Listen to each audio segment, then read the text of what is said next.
And welcome everyone to the Economic Development Committee of the Chamber of Commerce. This is the second Economic Development Committee meeting after about a year pause with the advent of COVID-19. My name is Rick Kent. I'm the CFO at Pyramid Corporation, chair of the Economic Development Committee. We will have Zoom meetings until it's safe to actually get together in person, which we're hoping is hopefully this summer. We have a great committee to help guide us in this effort, including myself, Larry Carr as vice chair, Steve Tate, Juan Miguel Munoz Morris, Mario Bansuelos, and Marby Lee. So thank you, everybody. We're looking forward to hearing from business in town, their challenges during these difficult times, and seeing how the chamber can help. We're also looking forward to working with the city and working with them on the economic blueprint. With that said, I'd like to introduce our first speaker today, which is Don Little from Trammell Crow. Don? Good morning. Hopefully everyone's got their cup of coffee and I won't put you to sleep. And with any luck, I'll be able to do a quick share screen, and I have a slide deck that I'll go through very quickly. But first of all, thank you, Brittany, the Chamber Board, Rick, and all your members for having us. It's a real privilege, it truly is. And so the goal here is just to quickly give you an overview of the two projects that Trammell Crow is sponsoring in Morgan Hill. And with any luck, here we go.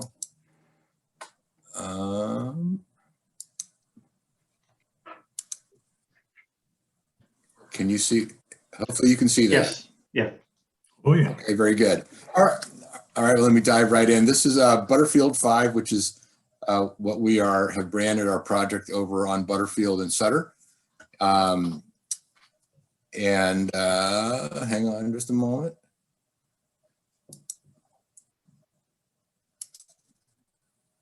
This is a quick aerial overview. You can see where Butterfield 5 Tech Park is next to the residential parcel. At Butterfield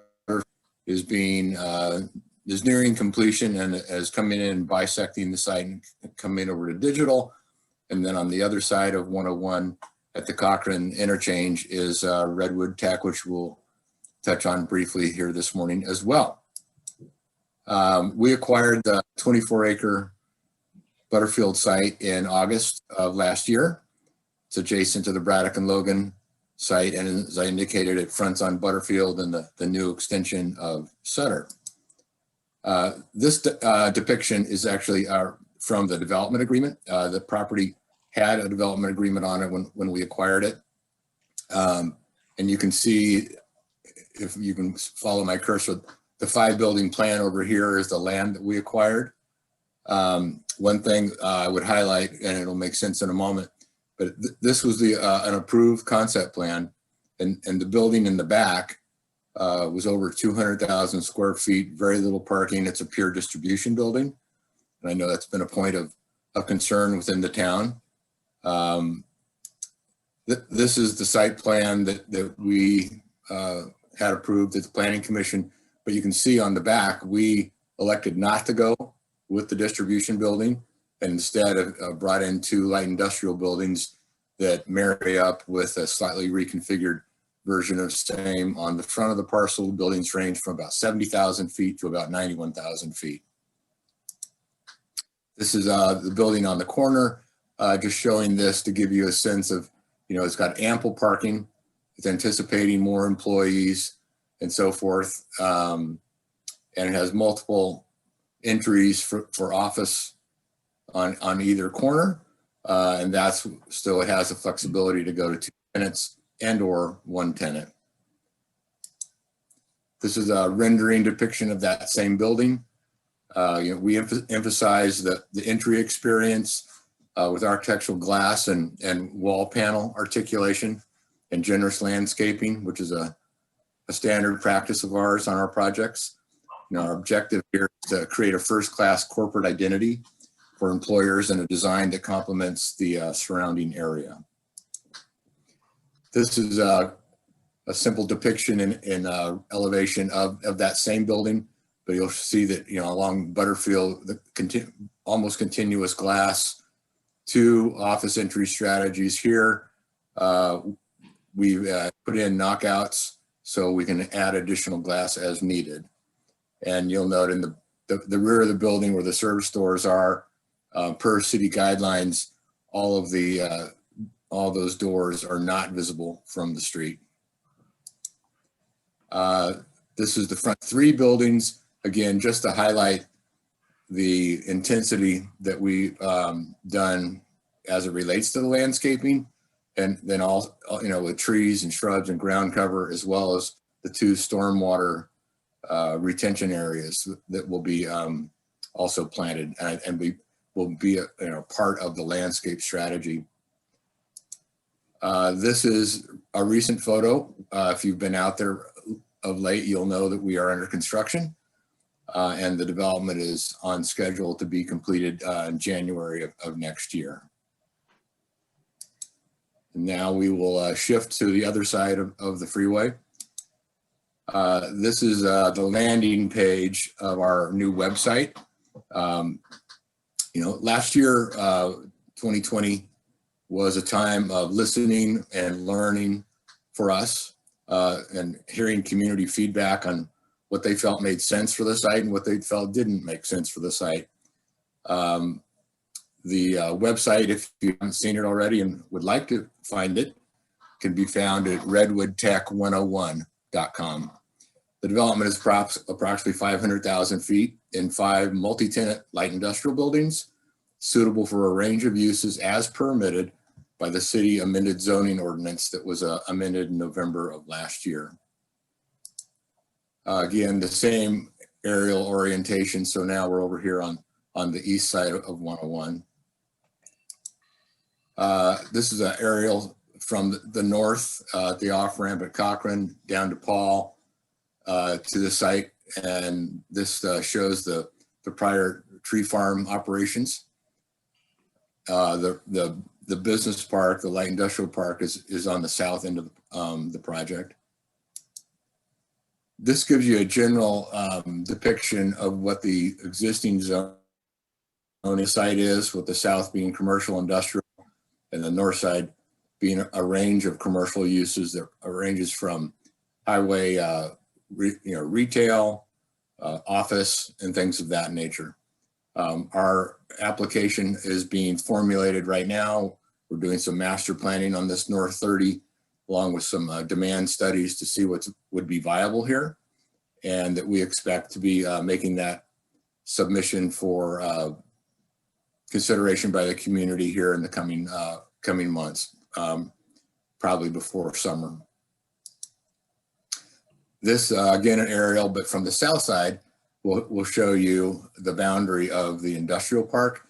It seems skewed because of the axiomatic view, but it's roughly half the site, and this is the north half.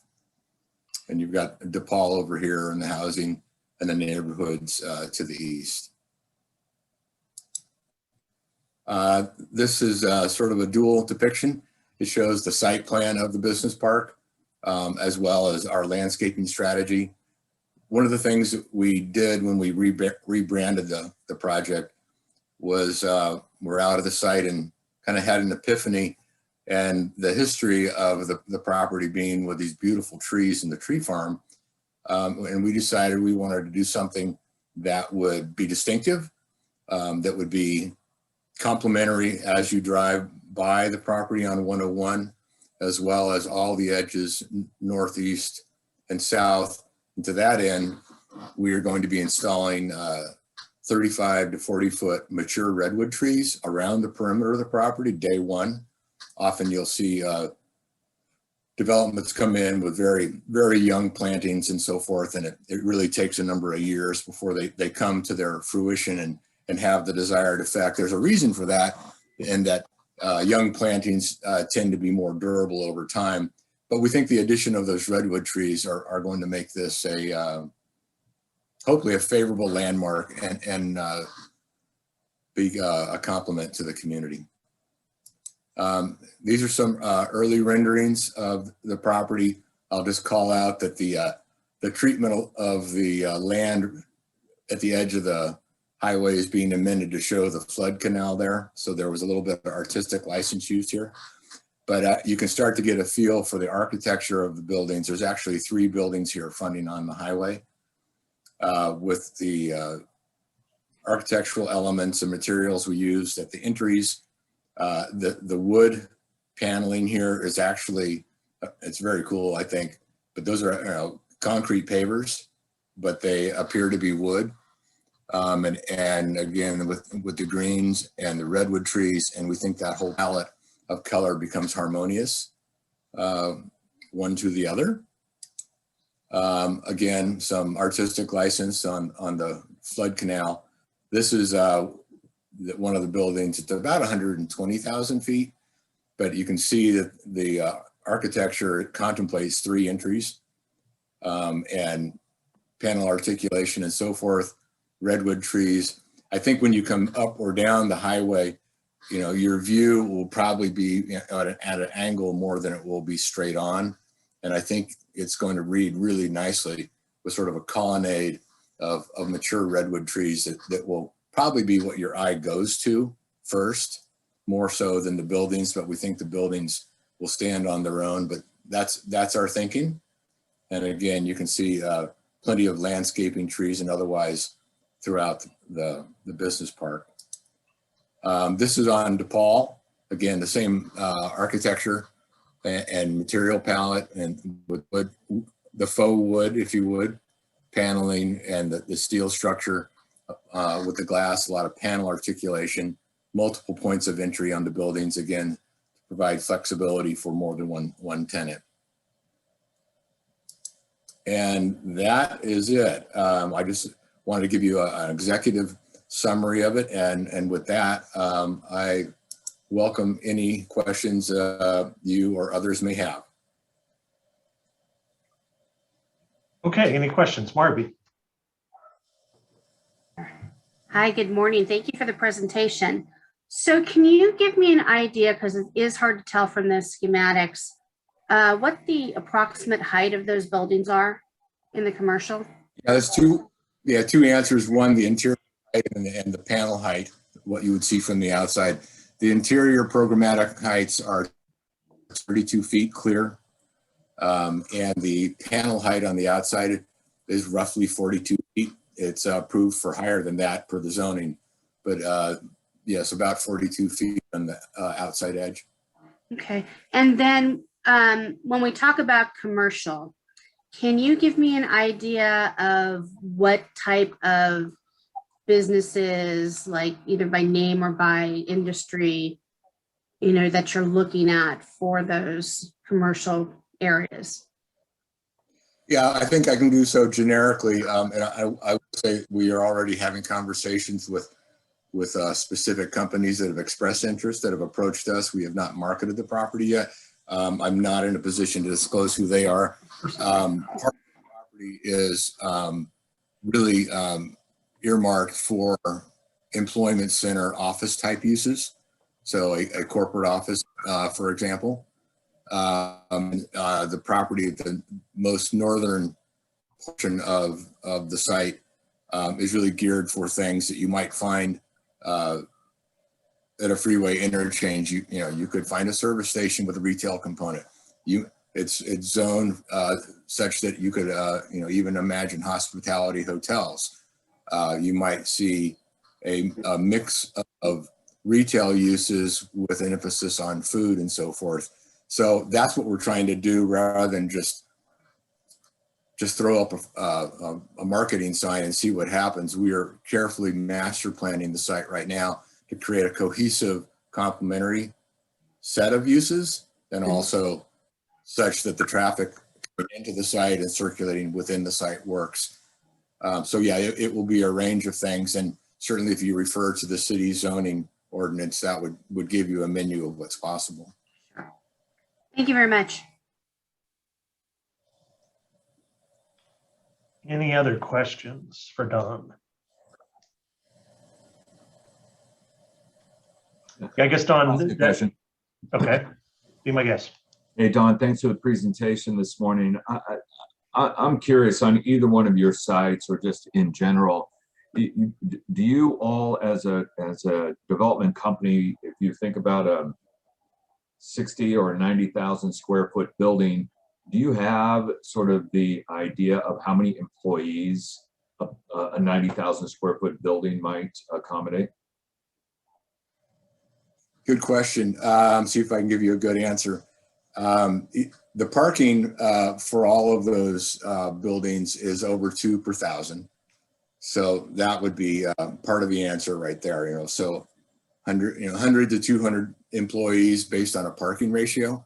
There are ways to use the truck staging area for additional parking, but in general terms, I'd say 2 or 3 per thousand square feet. And that parking ratio, that's the city's parking ratio. Yeah, it's twofold. One, it's conformance with zoning, and two, it's what we think is necessary to market to the kind of light industrial occupiers that we expect to see.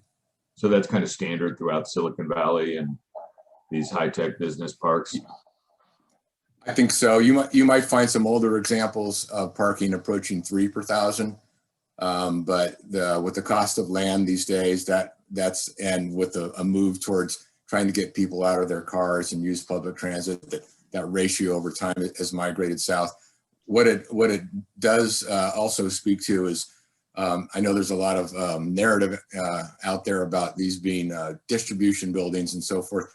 Distribution projects don't have 2 per thousand parking. They have much less, and they also have trailer parking. So I'll just throw that in as a side note. Okay. Don, since you used the magic word in Morgan Hill, let me ask you about it. The city has, if I understand things, the city has passed an ordinance banning all distribution from large all the way through last mile. Is there any way any of these buildings could be occupied by any kind of distribution if the city has already banned it as a use? That's not a challenge I want to take on currently. No is the answer. I guess technically there's a conditional use permit process if you want to seek variance of any sort beyond what's allowed. But no, I think November was a very important milestone for the city in the amendment of the zoning ordinance to preclude heavy industrial fulfillments, large fulfillment centers, and parcel hub, last mile, e-commerce couldn't be more clear. So those things are not part of our thinking. Okay. And finally, last question, Rick. When the Butterfield 5 Tech Park on Butterfield was initially approved and worked on some 4 or 5 years ago, there was a great need from the business park that's just to the south for folks whose businesses were doing quite well and needed to expand and have larger buildings. Is that part of your thinking, that these are buildings that would be occupied by existing buildings in Morgan Hill that are looking for larger, more modern facilities? Yeah, there's no question. Frankly, we have a two-part strategy. One, and first, is the local business community, because the vacancy in Morgan Hill for light industrial is very, very low, functionally almost zero. Almost zero. So if you have companies that need and want to grow, they essentially have no place to go. So that's going to be our first focus. And there's some firms in South San Jose and the South Silicon Valley that want to get out of the valley, or they're being priced out of the valley. So I think we'll probably see a mix of both. Thanks, I appreciate it, Don. Hey, Don, one question you don't have to answer relative to your buildings, but just curious, that type of building in Morgan Hill, what's the cost per square foot for a tenant, approximately? On a lease? Yeah. Yeah, because these buildings are being built for lease. We haven't quoted those numbers, but I won't be coy about it. They're going to be on a triple net basis, meaning expenses are in addition, around $1 a square foot per month. We could move in there. So one other thing, I guess, just kind of a comment, your thoughts about the commercial north part of that 60 acres with food, hotel, those kinds of things, I think would go well there. And I think, you know, it would, if you have office and your 5 buildings, it would probably service those people quite well to have some places to go and not just, you know, go out into the community during lunchtime. So I think that would be great. Any other questions for Don? Nick. Yeah, good morning, team. And Don, I lost you there for a second, but thank you for your time this morning, your presentation. My name is Nick Gage, and I serve as the Chief Strategy Officer for the Chamber of Commerce. And, you know, I was curious on your one comment. You talked about some of the learning lessons on some of the community voices over the last year and a half. And maybe if you could kind of share with the team, how do you incorporate the voice of the city as well as the voice of the residents in the city into your master planning? And more importantly, over the last year, you know, what are some of the learning lessons that you could share with us as far as the voices that you've heard? That's a thoughtful question. I'll try to return with a thoughtful answer. There's really 2 points of reference. One is, you know, what are the rules? And the rules are the general plan and the zoning ordinance and the design guidelines that are part of each of the districts within town. So that's a compliance perspective. In terms of the community, certainly there's been a lot of vocal voices that were quite concerned about what appeared to be very large distribution buildings, and maybe just to be candid, you know, in response to the 2 palace across the highway, and that sort of cascaded into a set of concerns about more of that kind of building, the perceived impacts that building would have. And that couldn't be more clear to us. So, you know, those voices are very much part of the fabric. We've heard a blend of, you know, we need more light industrial, we need capacity. We want buildings that are thoughtfully designed and are smaller of scale.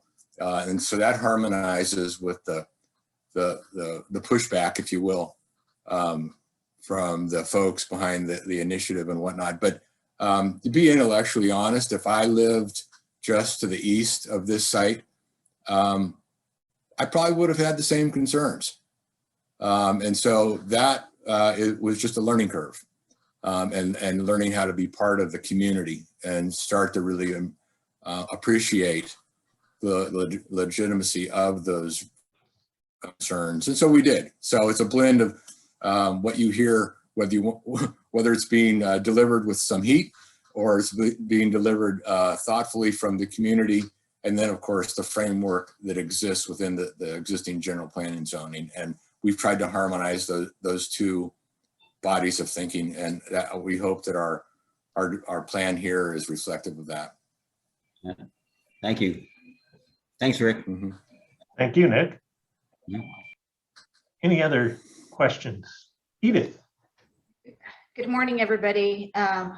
Edith Ramirez with the City of Morgan Hill. Don, thank you for joining us and this particular group. Appreciate the presentation.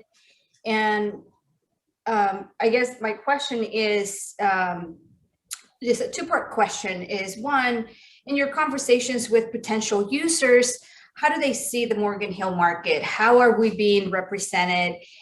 Is there anything that we should know as far as our image? And then my second question, for the kind of uses that this community has been asking for, and you know, we have the economic blueprint, but just staying within the context of advanced manufacturing and office. And office being a market that we've been told our market hasn't matured to really attract office. So if this community says to you, we want those advanced manufacturing jobs and we want those office jobs, what else can the city do? What else can the community do to support attracting those companies that we want to see in Morgan Hill? Well, that's your job, Edith. Come on. No. You know, I will say something. Maybe I approach it 2 different ways. I'm trying to be brief. You know, office is I think it is not viable to build it on a spec basis. as we are the industrial.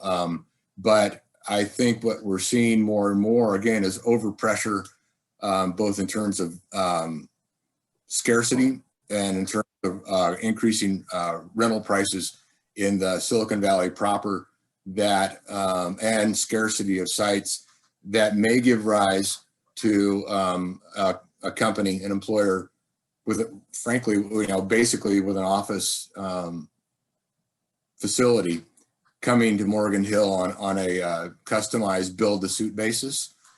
So I think if there's legs to an office concept here, it would be that of that nature. I think our attitude about that has evolved over the last 2 years as it relates to this site and this market. And so we're actually kind of hopeful that we might have some success in that regard. And I think that would be our strong impression, is that's something that the community would welcome in terms of the number of jobs, probably the nature of the jobs, the compensation related to those jobs.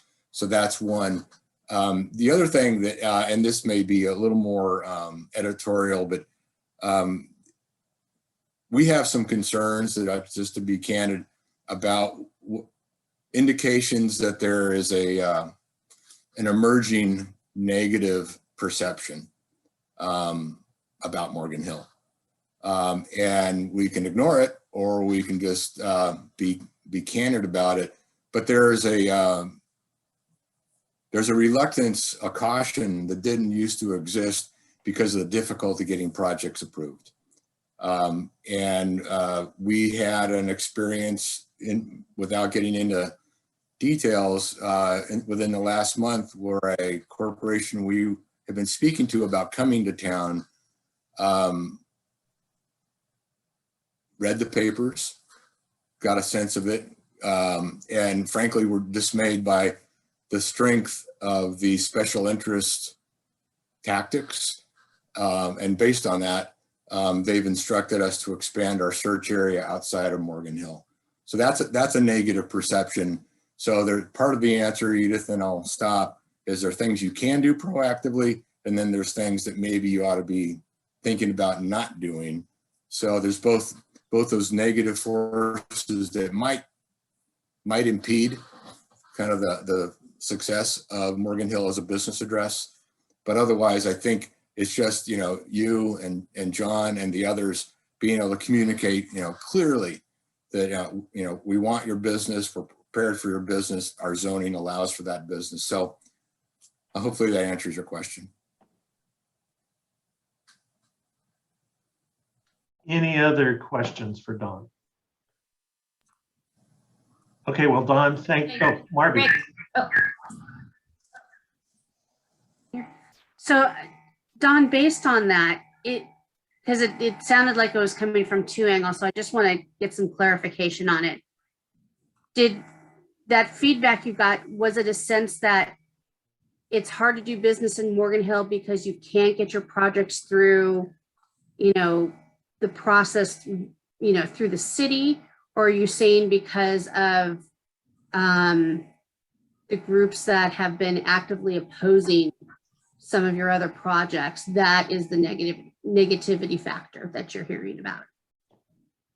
And trying to be thoughtful and sensitive to it. It's the latter. It's the special interest. It's not the city. Yes. Yeah. Okay. Thank you. Mm-hmm. I think, John, do you have a question? You're muted. There you go. Yeah, I'm sorry. I was looking down, hadn't noticed I was brought on live. Yeah, actually, my question is that the dollar a square foot for triple net, that seems kind of low to me, especially for a new building. So how does that compare to lease rates farther to the north and otherwise? And then also, would a full service even be considered for industrial building, or is that typically just for office space? The latter answer first. It's just a norm in the market to go triple net for light industrial manufacturing uses. There's probably a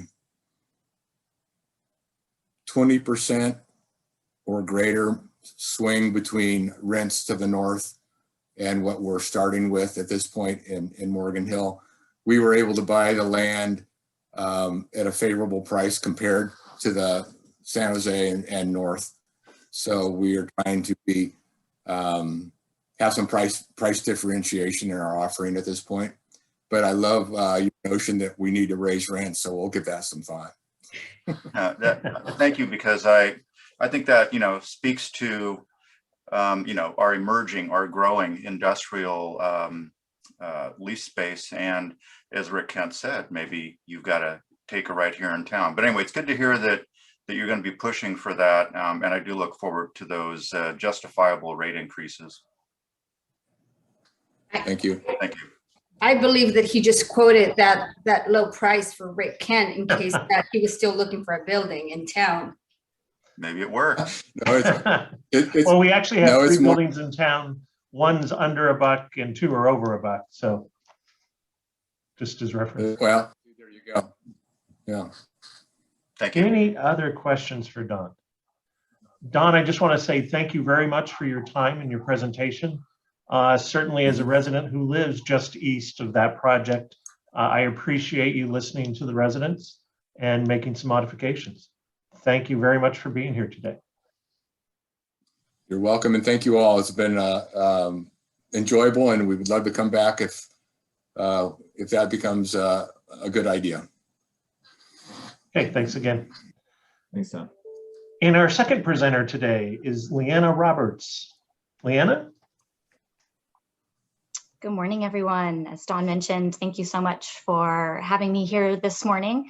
I'm excited to be here. I was excited and honored to get the email from Brittany to be here and present with you guys this morning.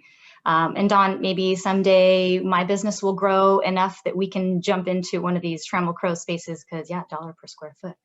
I'm okay with that. All right, let me go ahead and share my screen here. All right, how's that look to everybody? Get that into presenter mode.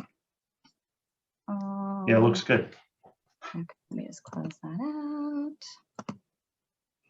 Trying to get into presenter mode here. Slideshow, there we go. So again, my name is Leanna Roberts. I am the clinic director and owner of Morgan Hill Orthopedic Sports Therapy. Super excited to be here with you guys this morning. As I said, a little bit about me. I am a doctor of physical therapy. I have been practicing since 2007. I'm a board certified specialist in orthopedic physical therapy. But more importantly, I'm a local mom to a couple of rambunctious boys who I'm hoping you don't hear in the background at any point in time.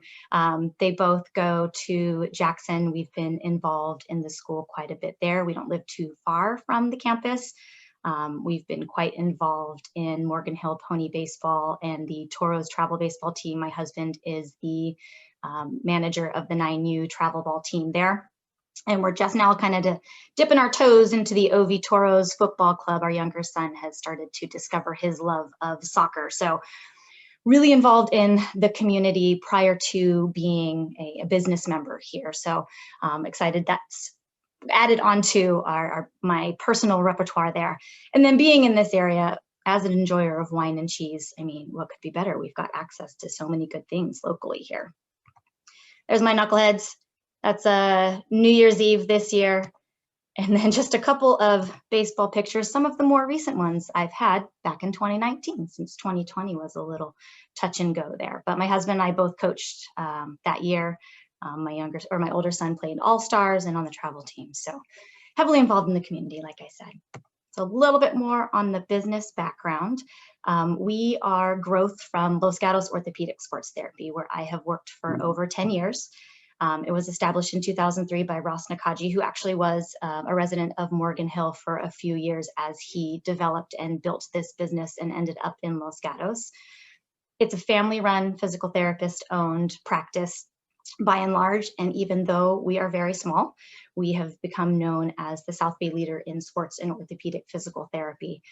The relationships that we have been able to build, we've jumped into being the providers to the local college, professional teams, and organizations in the South Bay.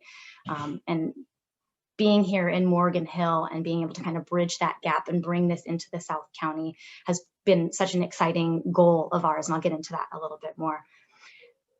When you think of physical therapy, we're a little bit different than what a lot of people might think. When you think of what you might get when you go to a physical therapy appointment, most people will think you get 15, maybe 30 minutes with your physical therapist, and then you're expected to work on your own independently on a lot of the strengthening exercises that you might be given. We're a little bit different. You get an hour one-on-one, you're stuck with me, stuck with the therapist the entire time, and it's heavy on the manual and strength training focus. So the value of what we do for that whole hour face-to-face working directly with your physical therapist is truly seen in the results and the experience that our patients and our clients tend to report. We offer a wide variety, of physical therapy interventions, orthopedics and sports, vestibular and concussion, pediatrics, and strength and conditioning. So most everybody thinks of sports when they think physical therapy, but there's so many other different facets of PT that we are able to offer as well. What does a PT even do? Even if you ask a group of physical therapists in the same room, you'll probably get a bunch of different definitions. So for us at Morgan Hill Orthopedic Sports Therapy, our unique service proposition is that as physical therapists, we stretch, strengthen, functionally retrain, and educate to achieve maximum resiliency and minimize future injury.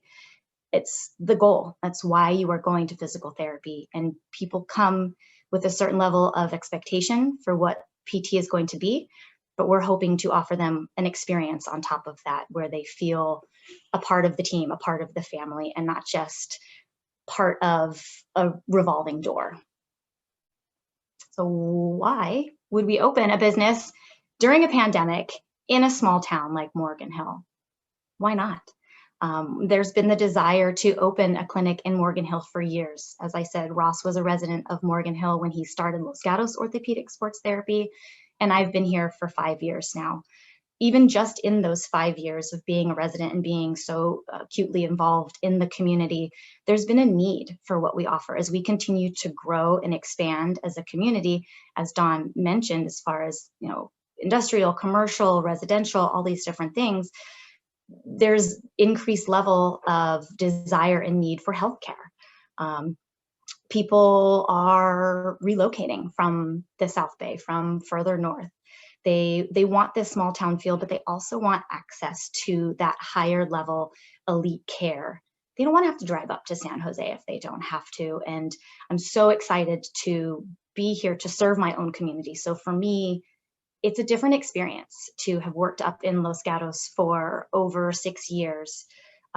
Wonderful community, but it wasn't my community. And now I'm here in my community, serving the people I know, people who I've yet to meet, but I'm thrilled to know because they're myself. I'm a member of the same community. And what we do, honestly, it's a weird little bullet point there, but your grandmother is treated the same as the star professional athlete as your student athlete might be treated. And especially during a pandemic. So why during a pandemic? People need self-care. During this time, people are spending more time on computers. We're all on Zoom right now. We're on our computers for longer periods of time. Our postures stink generally, and it makes it harder when we're spending more time. But the ability to have access to this elevated level of care when there is this increased need for self-care is exactly why we chose to swim upstream. When other people were having challenges, we were lucky enough to have this door opened to us and we walked right through. It really was a seamless and supported transition from the city, from the Chamber of Commerce.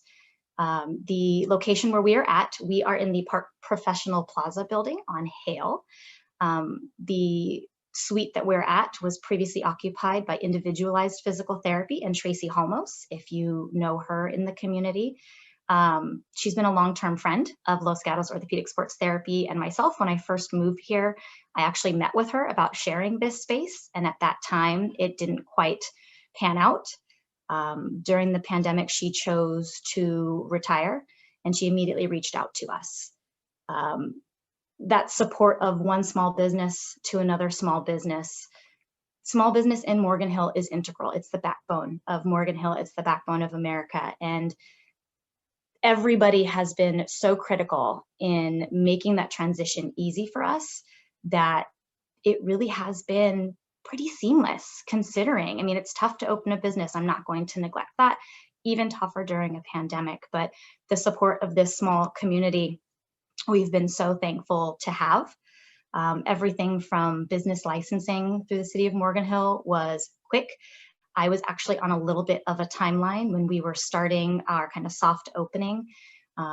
My business license, I needed timed, obviously, so that I could legally open, and the city worked with me via email, via phone, very easily, just to ensure that that was going to happen. They expedited that as best they could. Obviously, there are certain hurdles and things that always occur, but it was easy and seamless.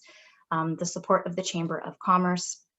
A very good friend of mine is extremely involved in the community foundation and in the community at large. And when he heard that we were going to be opening our doors, he immediately reached out to the chamber and the people that he knew. And I got an email. I don't remember if it was from Brittany. I believe it was from somebody else. But they were more than happy to meet with me virtually, of course, at this time in October, but virtually over coffee, answer any questions, and just be there as a sounding board and just to spitball any answers. To have that support is incredible. As you can see right there, we have expanded just since opening October 1st. We've gone from half of our schedule full to this week, we're completely full.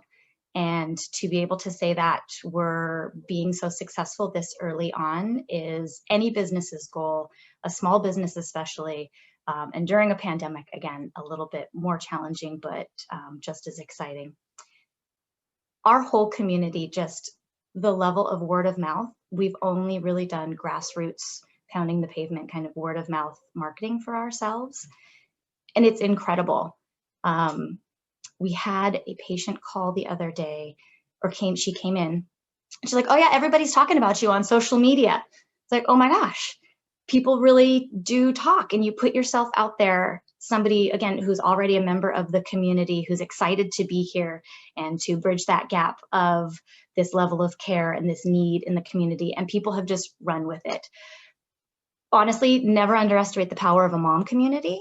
The local moms, through the schools, through the Facebook groups, everything, it's just been amazing. And to know that we have that support of not only, again, the city and the chamber at large, the larger entities, but just the people as a whole. There's no way we'd be successful otherwise. I think that's about it. We're looking forward to moving on.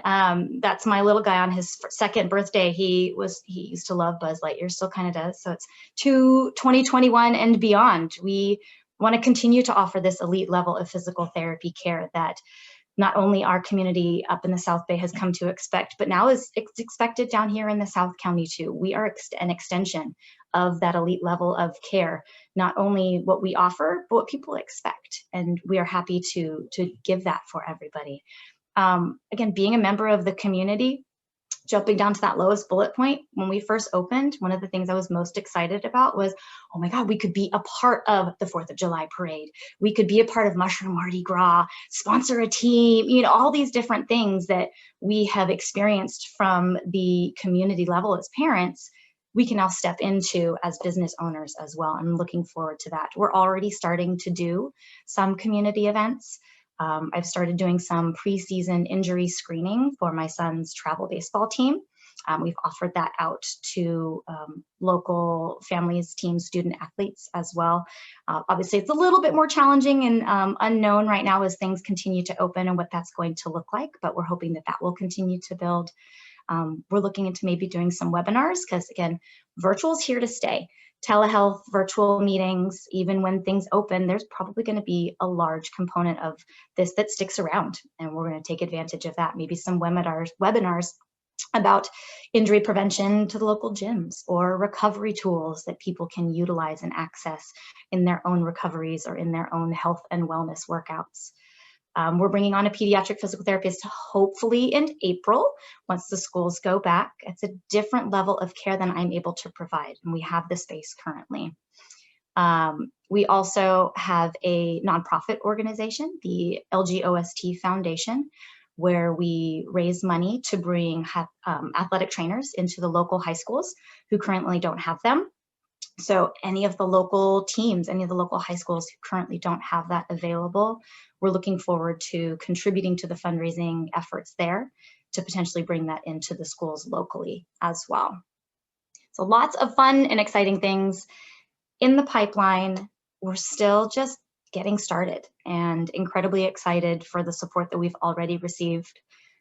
We would love for you to stay in contact with us. That's where we're located. Like I said, the Park Professional Plaza area. If you're interested in being a part of our email list, we're doing weekly and monthly newsletters, obviously highlighting ourselves and some of the things that we offer. But we're really making an effort to highlight other small businesses in the community too, and how we work together. We are meeting with a horse therapy riding group this week, which I'm really excited about, because that's just another level of therapeutic intervention. We want to be a member of that therapeutic alliance, but just support everybody too. All the coffee shops and restaurants, just highlighting all of those business, because again, we can't be here if all the other small businesses aren't able to succeed as well. So that's it. Thank you so much. If there are any questions, I'm happy to answer them and chat. Thank you, Leanna. Yeah. Let's see here. Close this out here. Yeah, so we can see all the folks. Yep. Let's see. This is my first time doing this stop share. Here we go. There we go.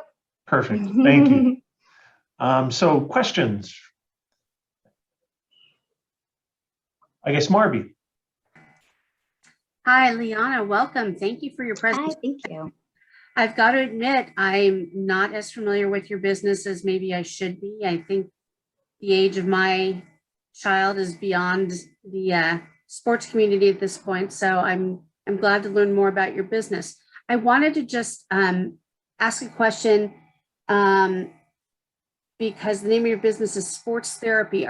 Is it mainly focused just on sports therapy, or any kind of physical therapy that maybe just your everyday resident here might need? Yeah, absolutely. So again, we're Morgan Hill Orthopedic and Orthopedic. Sports I'm Therapy. sorry. Yep. I had So sports therapy. orthopedics is the whole body, bones, joints, muscles, everything. And as I mentioned, anywhere from your grandmother to your student athlete to that professional athlete, anybody in between get the same level of that care. So I have patients that range in age right now from 15 to 86 and the whole gamut in between. So Wonderful. Thank you very much. of course. Okay, Larry. Thanks, Rick. Liana, thanks for joining us this morning. I'm curious a little bit about your business. Is it mainly insurance referrals that feed your client base? That's an excellent question. So again, we are a little bit different in our model. We are an out-of-network provider, so we take all out-of-network insurances. We have a billing department located up in Los Gatos where we take care of all of that. So as the patient calls in to our clinic to schedule an appointment, we'll take all of their insurance information, we'll schedule their appointment, we'll run all of their benefits for them, give them a call back and run over what their benefit coverage will look like coming to us. So there's no surprises there. They have that estimated coverage. We, again, operate a little bit differently in that we are a fee for service. So you pay us upfront and then you get directly reimbursed by your insurance company from the insurance company. So we do accept all the out-of-network benefits and then you get reimbursed directly yourself.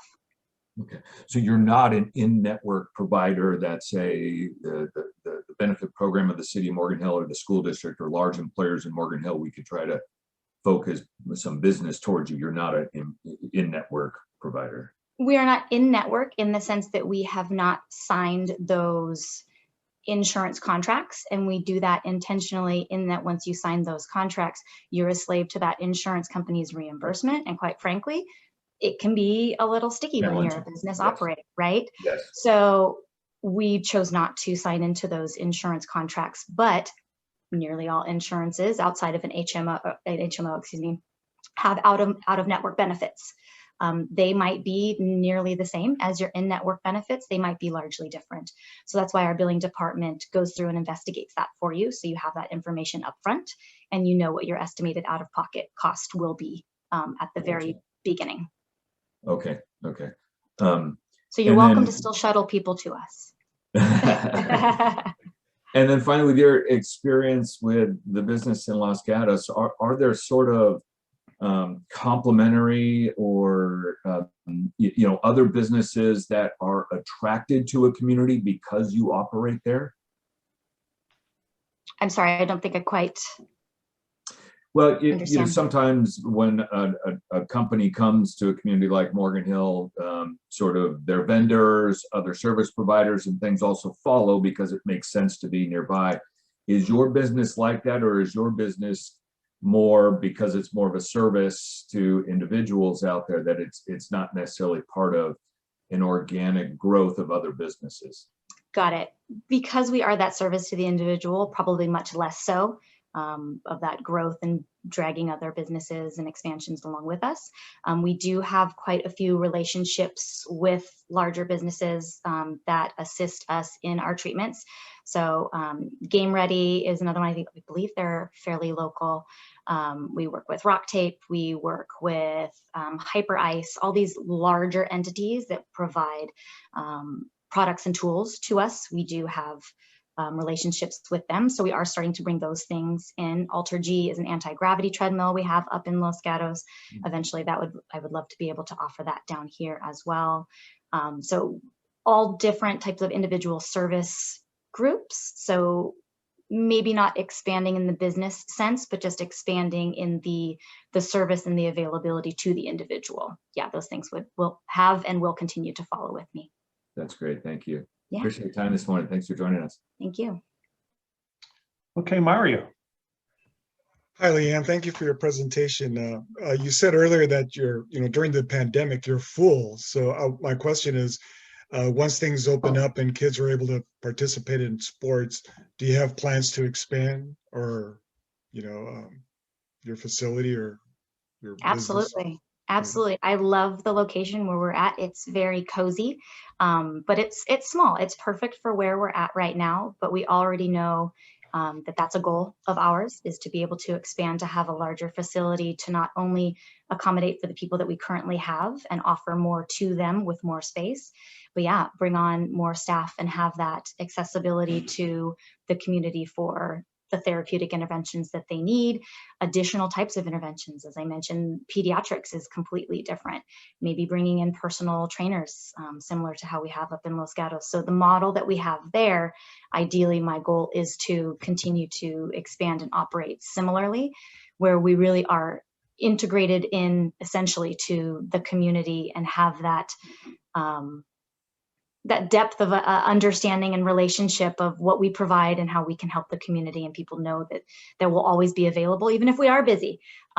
So yeah, absolutely. The expansion and the growth it's already on our radar. So we're hopeful. Any other questions for Leanna? Oh, Nick. Leanne, I just wanted to say thank you for your presentation. I'm a firm believer when passion and purpose collide, greatness happens, and we're happy that the greatness happened here in Morgan Hill. So, and just offer that as you think through your expansion, please keep in mind that the Chamber is here to help support you as well. But congratulations on your success to date, and we look for greater things in the future. Thank you so much. I know that the Chamber will be there to support us every way as they have already. So thank you. Okay, any other questions for Leanna? No? Well, if not, Leanna, thank you very much for your presentation. I know physical therapy is something that we can use here in Morgan Hill. I started a year ago on it, and it's helped me a lot with my back. If I had known you were open, I would probably come to you to ask for help. As long as you're getting the care that you need, that's all that matters, honestly. As long as it works. But I'm going all the way up to San Jose, as you said. Well, see, there you go. Yeah. Okay, well, thank you very much. Thank you. Next, Steve Batondo, update of the school district. Hi. I don't know that you can see me, but I'm on my phone. Thank you for inviting me, and I'll give you a quick update. I am at the clinic right now, the vaccination clinic at Sobrato, the Safeway and Sobrato High School District joint activity here. Larry Carr, I saw you on earlier. I can't see who's on this call, but I remember seeing your face, Larry. Our connection and your work with Albertsons and my discussion with you on we're trying to get a clinic here in Morgan Hill at one of our schools led to this clinic, and we started our first day yesterday. And so yesterday we had scheduled 270 vaccines. In the end, we were able to give 288 vaccines, not a drop wasted, which was a real target there. We had just a few no-shows, and then we've got a wait list. So we had several people near the end of the day who were on the wait list, most of them from the ag industry, some laborers and farmer employees who were waiting, and we have a current wait list that is over 60 people right now from different sectors for the 4-day clinic that we have going on right now. It was extremely smooth, except for the fact that word got out that if you go down, you could squeeze in and get your vaccine. And so we had quite a few dozen people that arrived here expecting to walk in, and this is an appointment only clinic, not a walk-in, designed that way. And the only way that you could get in without an appointment is if at the end of the day we have extra vaccines, and then we go to our wait list. So I wanted that out there as much as possible. We're talking to as many people as we can about that.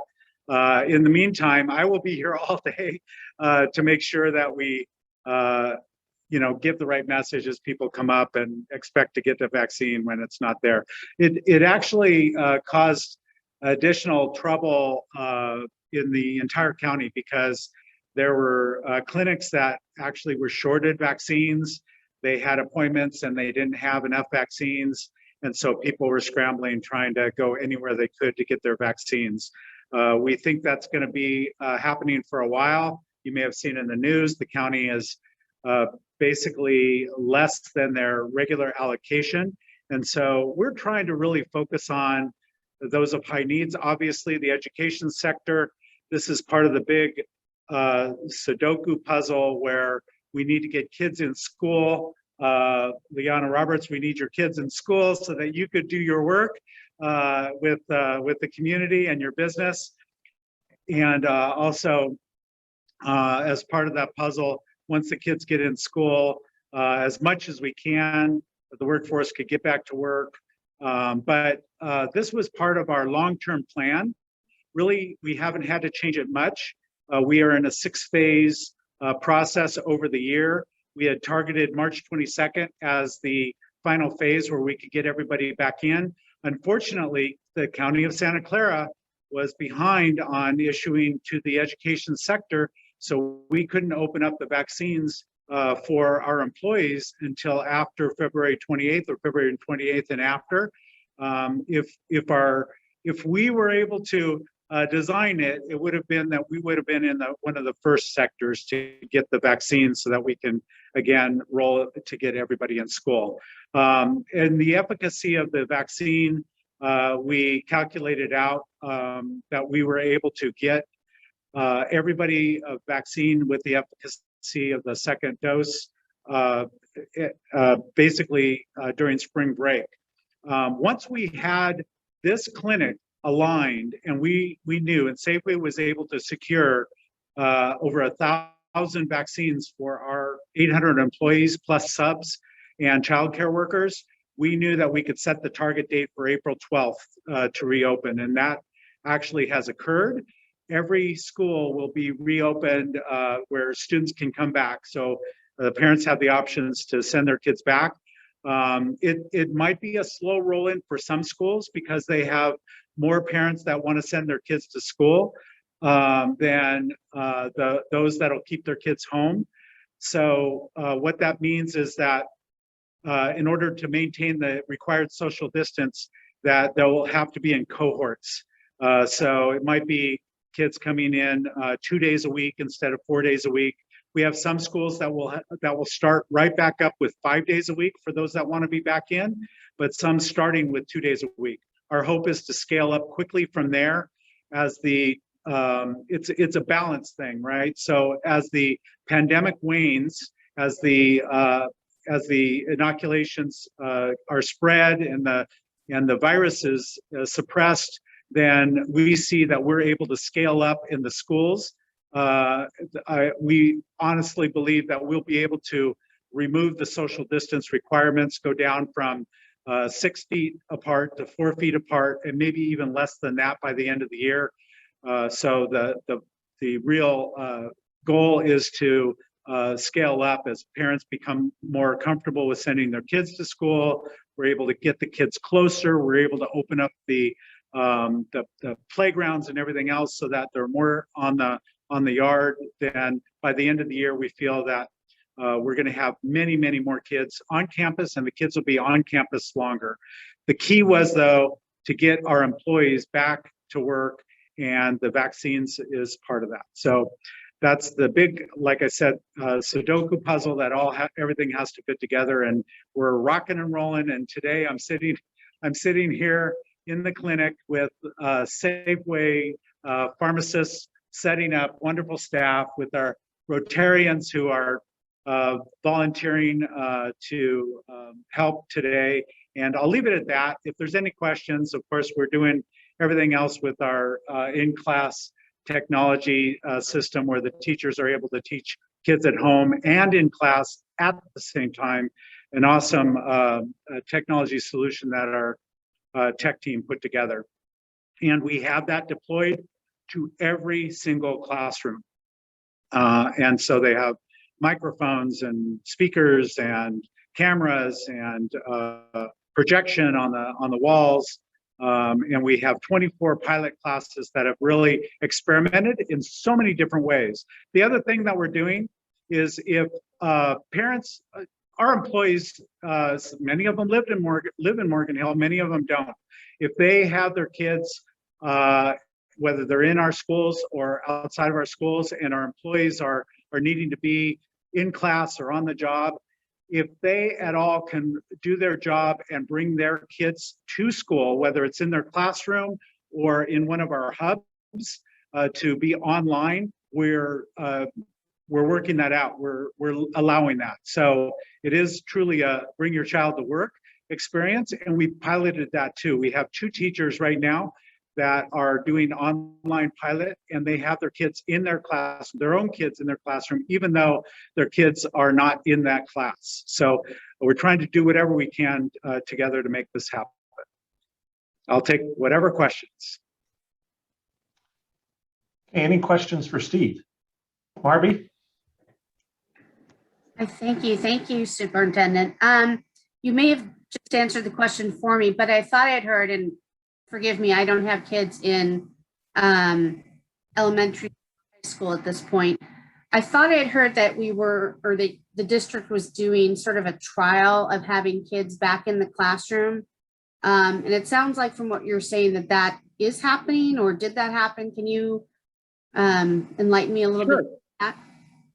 Sure. We started in November with kids coming into school in classroom. We actually have 3 in-person programs. One is the pilot program where exactly that. We have teachers that have their own kids in their own classroom, and they have kids at home, some of their classes at home as well. We actually have a couple classes where all the kids are coming in, and we've had to move them to a bigger classroom so that they can have that happen. But yeah, we have that program. We have our small group supports with kids that might have been failing in their class because they just can't do it at home. They're coming in, and the teachers are working with them in the small groups. And then we also have the internet connectivity hubs, where there are many, many places in our greater district area. And again, the school district is 300 square miles. So we go way over to Los Gatos and Santa Cruz and half of Coe Park. And there are a lot of areas that aren't connected. And so the kids come into these hubs that we have at actually 6 of our schools now, where they can connect. So those three programs are in place since the fall. And one more quick question, and I don't know if this is more appropriate for you or maybe Larry can answer this. Once we, once all the teachers, support staff, and substitutes do get their vaccine, is there any plans to expand vaccinations at Sobrato, or is this just focused mainly on teachers and support staff? What's the future plan for Sobrato as a vaccination center? Great question.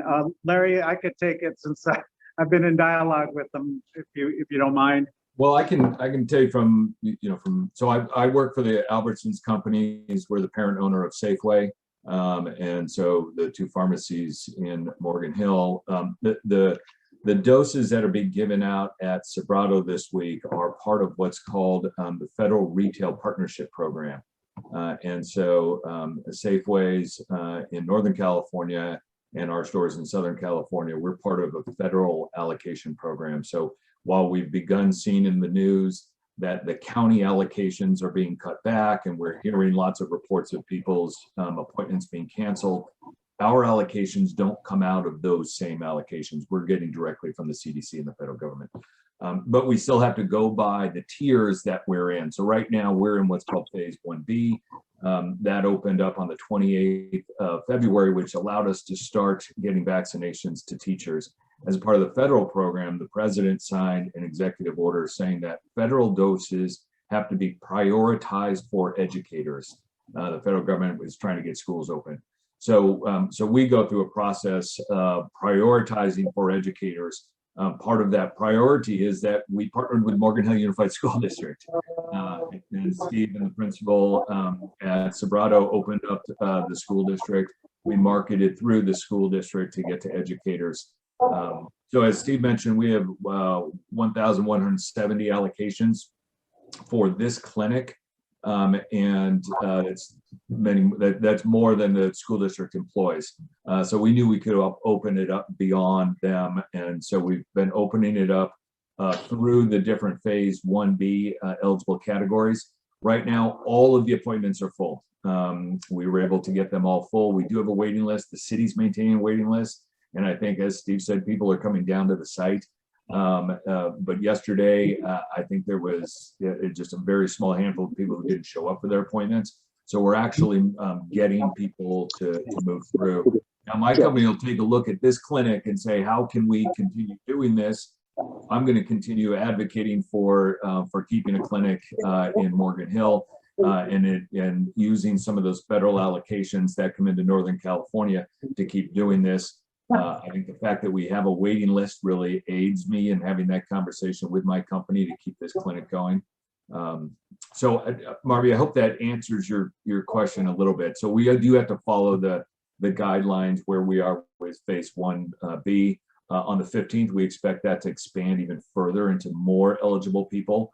Again, another opportunity to keep a clinic alive because we'll have more people that are eligible. Yeah, that does answer it. I wondered if, I didn't realize those were different allocations, but yeah, that's good to know. Thank you.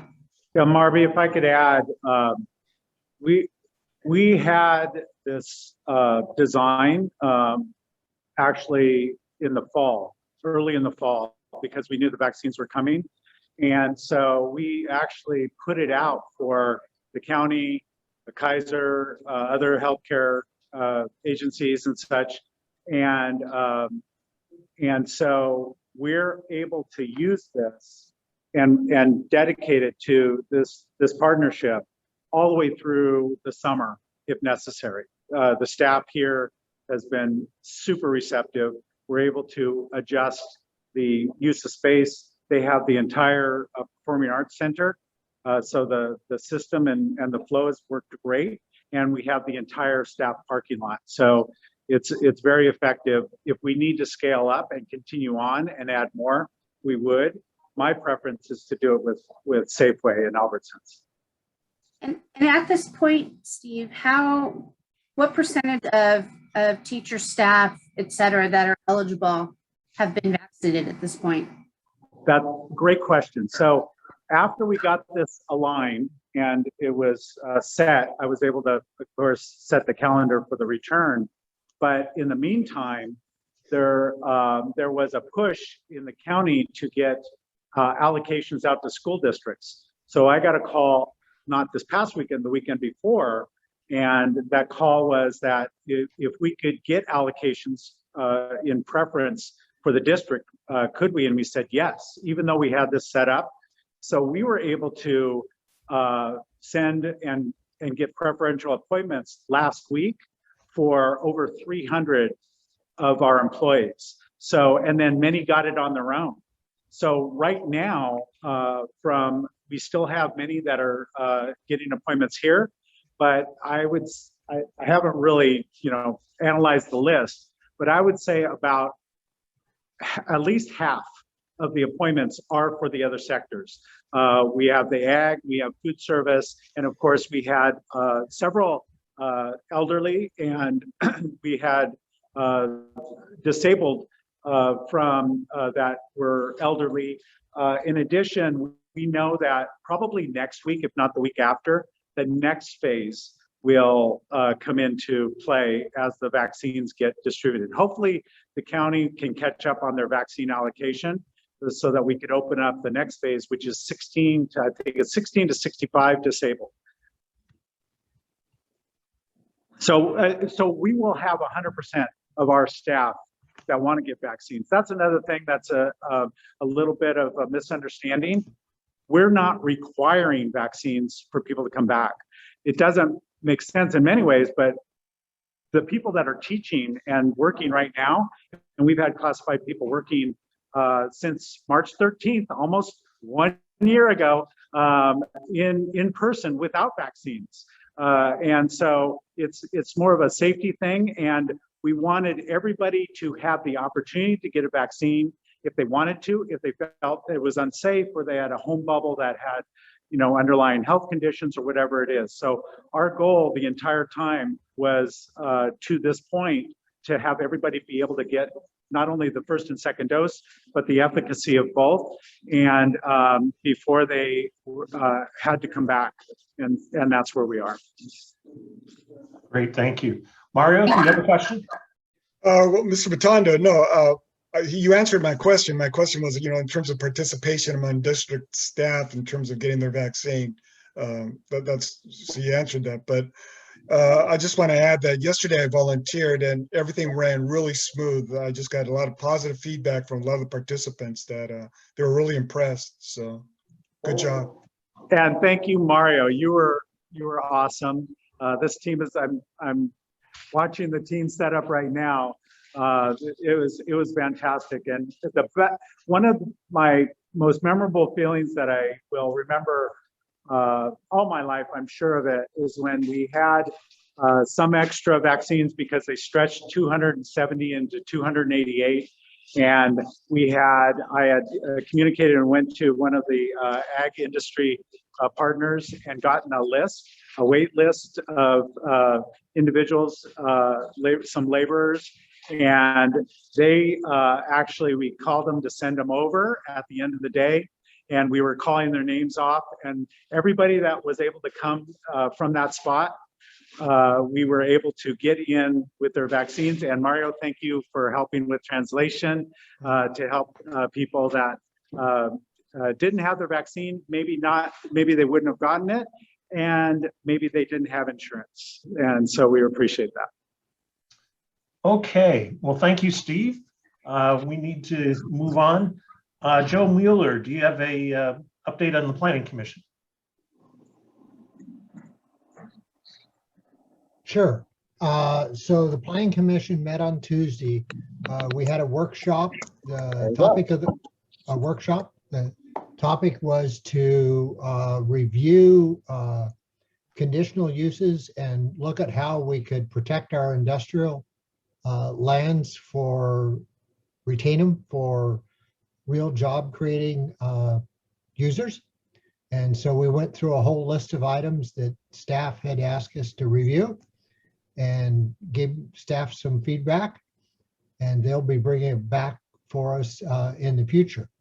The next meeting is on the 23rd, and we're going to do a second preliminary review of Cochrane Commons Phase 2, which has a residential component, or as it was presented to us the first time, there's a residential component, a assisted living component, and a retail component.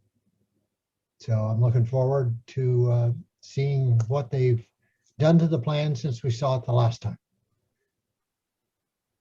Other than that, I'm open for questions. So any questions for Joe?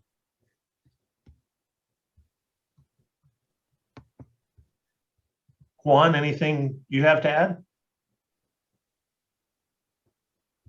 Hi, good morning, everybody. No, I think Joe kind of covered what we discussed on the Planning Commission, and I know we have a bunch of projects and other things that'll be coming up in the next few months. Staff keeps letting us know that, you know, to brace ourselves that there's some projects coming. So we're just kind of looking forward for that. And as always, we keep you know, inviting the community at large to provide feedback and help us refine all of the different policies and you know, different items that we review. So I just want to kind of echo that and invite the community to continue to participate in the meetings.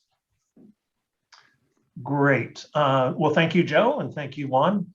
Now an update from the city. John Lang. Thank you, Rick. Just to echo Joe and Juan's comment, we did meet this past week on industrial preservation, and the start of that conversation, we envision it to be a couple different conversations with Planning Commission and some other stakeholders as we move forward about narrowing and be more specific and intentional around how we use our industrial land. So this past week was a very good conversation. We will be coming back to them for other guidance around developing the policy.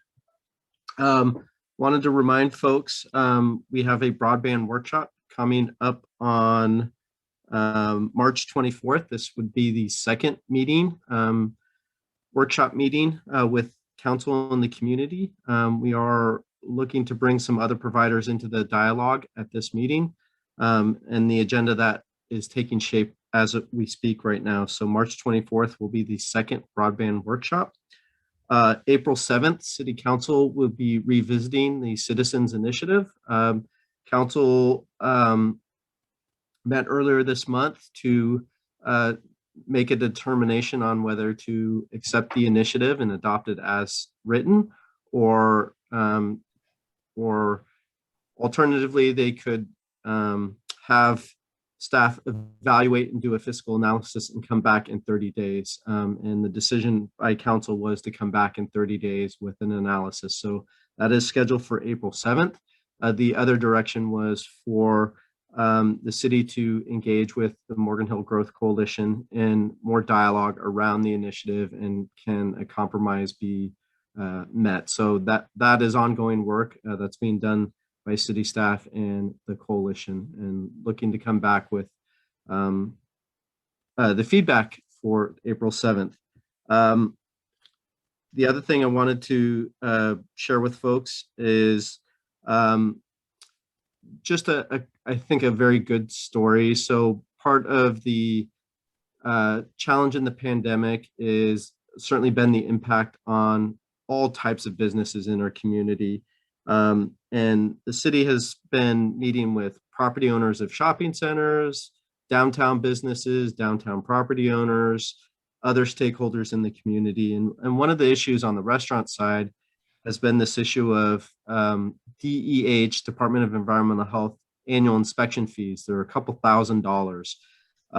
And due to the work of a local restaurateur advocating for a waiving of fees to the county, and then the city took its own path to talking to the county. This past week, the county waived DEH inspection fees for all restaurants in the county. So I would like to call out Mr. Romero of Sam Tai for his leadership in that. He continued to push on the county, and we certainly used our channels. But this is the kind of feedback, and certainly using the Economic Development Committee to hear feedback of challenges of businesses. This is the power of collective change. And I think that's a really good thing to remember is we take the feedback seriously, and where we can push on those levers, we want to do that as a city organization, but certainly empowering our businesses to step up and advocate as well. So just wanted to share that with the group. I thought it was a real good testament to perseverance in wanting change. In that same vein, we have asked the county to evaluate what they're going to do with the county's commercial eviction moratorium that expires March 31st, recognizing the governor extended the commercial moratorium to June of this year. And so whether the county will align to that or not. So we're seeking feedback on that. And I want to make sure I didn't miss any other updates. State of the City was last night. If you didn't get a chance to hear it, I would encourage you to go check out the video. The mayor and council spoke at that, and we had some good dialogue with the community, or the mayor had some good dialogue with the community. Rick, thank you for your comments last night. And then finally, I wanted to add about work with the downtown. That continues to evolve. I think our next big conversation with the downtown will be looking at implementing a PBID. Also related to that, we brought in Giant Creative, a firm out of San Jose that does a lot of activations. So we are looking for ways to activate our downtown as we start to come out of the fog of COVID. So looking for very creative ways to enliven downtown and bring back the vibrancy as we knew it prior to the pandemic. Edith, what did I miss? You didn't miss anything. Thank you, John. I just want to add a little bit of flavor and kind of highlight a couple of things. So 2 things. One, on the initiative, I want to thank the Chamber of Commerce for your presence and your participation in that dialogue and conversation. There were a lot of residents that were there at the meeting, and I think that one of my personal takeaways was that there continues to be a lot of confusion as to what's happening or what has happened. And I wanted to use this opportunity to highlight a couple of things on the initiative conversation. One, the initiative was born, I think, to some extent out of distrust from the community and a concern as to where the community, where we were heading vis-a-vis economic development and the kind of buildings that were being built and the kind of users that we were attracting. And I think the initiative was born out of that lack of trust and concern. The city council early on last summer, and former council member Larry Carr was part of that. And as a matter of fact, I believe that he's the one that asked us back in August to take immediate action, to hear the community, to listen to the community and take immediate action. City staff looked at the initiative and what it was trying to accomplish and came back in October with a proposal ordinance to address the community's concerns. And there were a couple of maybe there were 3 major concerns, if I may. Number 1, the community didn't want fulfillment centers, sorting centers, or distribution centers. That was number 1. Number 2, the community didn't want to see even a project the size and magnitude of Shoe Palace to get approved without a public hearing, even if it fit within the zoning box of the city. So that was the second thing. They wanted to make sure that there was visibility on projects of any size that were significant. Shoe Palace is a 500,000 square foot building. It's 500,000 square feet. It's big. Third, again, and I think this speaks to the lack of trust, they wanted to make sure that the authority of approval of a project of that size got removed from city staff, the development services director, to the planning commission, a public body. So those were, if I may, those were the 3 big things. City staff came back in October and the council reviewed it and approved it. And by November, it became law that this city was not going to allow any distribution of any size, that projects that were big, and as a matter of fact, the city council went above and beyond the initiative, including housing projects and even making projects as small as 75,000 square feet to have a public hearing. And again, it removed the authority from the Development Services Director to the Planning Commission. I think it's important to say this because what we heard at the council meeting, it was still a lot of, we don't want distribution. So to that end, I think that there is a need for us to continue to communicate with the community as to what actions have been taken. We're coming back on the 7th. The last thing that I will say on the initiative is that from city staff, the biggest concern that we have, again, we've already taken action of, I want to say 90-something% of the initiative. The biggest concern that we have is that the initiative today, the way that it is written, it prevents buildings, just not the use, but the building type. And to us, that could signal to the development community that we don't want advanced manufacturing or R&D. And I say that because based on our analysis today, the initiative wouldn't allow the building where Specialized is at, wouldn't allow the building where Torrey Composites is at, wouldn't allow many of the buildings of users that we want. They're advanced manufacturing and research and development. And today we are at the table with the initiative proponents trying to figure out, can we find a way to amend the language in the initiative to be able to, again, prevent the uses we don't want, but still attract and retain advanced manufacturing and research and development. I believe, and I'm not 100% sure, but I believe that we all want that. So that's what I wanted to clarify. We welcome the Chamber's help in getting, helping us educate the community on that issue.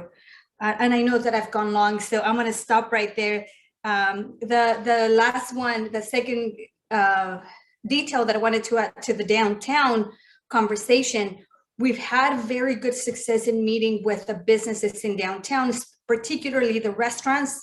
And what John Lang mentioned is two things. We continue to see crime rise in the community, especially in downtown. And we're very concerned about where downtown might be heading. We know what downtown San Jose has become, and we're very fearful of all the good work that we've been able to achieve for it to quickly disappear. We've had a couple of really unfortunate incidents as of recent. The business community is demanding City Hall to increase maintenance, police presence, and activations in downtown. We, from a financial perspective, know that we cannot do it all on our own, and therefore, I think that we're ready to start the conversation of starting a property-based improvement district where all the properties in downtown, including the city, financially contribute to an added care for downtown. Sorry to have added so much detail, but I thought it was important to clarify those two things. Thank you, Rick. Thank you, Edith, and thank you, John. Do we have any quick questions for Edith or John?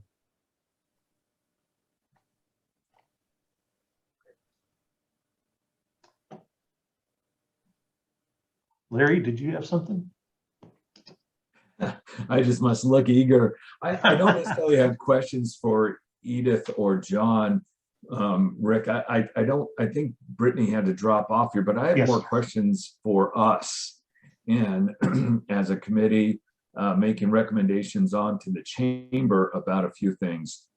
And you know, I some thoughts and some questions about that. It's been what, about 8 days since the council had their hearing on the Morgan Hill Responsible Growth Coalition initiative, and a good amount of our comments were about involving the business community, involving the chamber in this conversation, us being at the table. How can we help and listen both to the coalition, to the city, and bring the business perspective in and have that?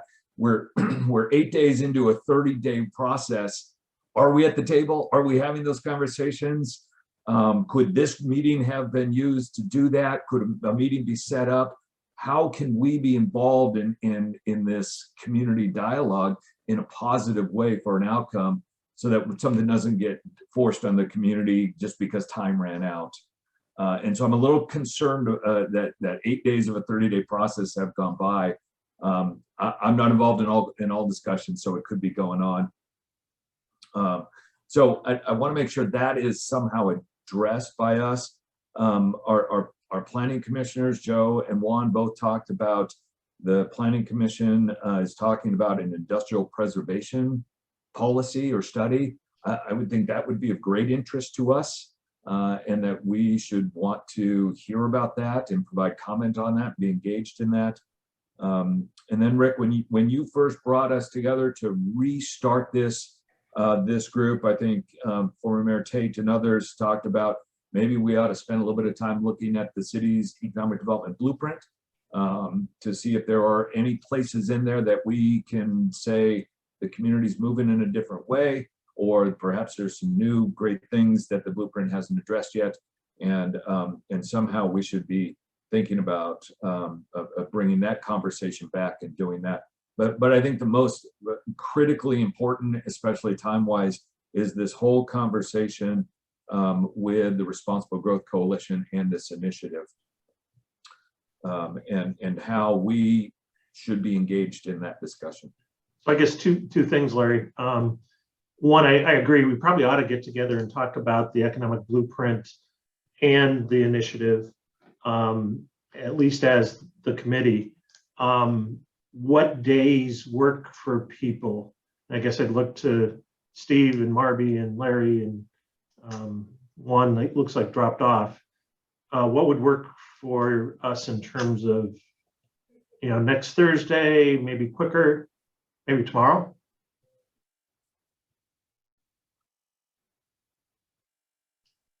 Yeah, I mean, if we want to send out a doodle poll or something like that, I'm happy to find times on my calendar, or even open up times if we're going to have, that kind of a conversation. Okay, well, let me send out an email with a couple suggestions at least, and then we can set a time. Great. And I do, by the way, I know of some discussion going on between the city, the Responsible Growth Coalition, and I've also been invited to that discussion. So there are some talks going on, at least. Good. Where they lead will be a good question. Yeah. Good to hear, though. Mm-hmm. Okay, any other questions, thoughts before we close the meeting today? Okay, well, I want to thank everybody for coming. And again,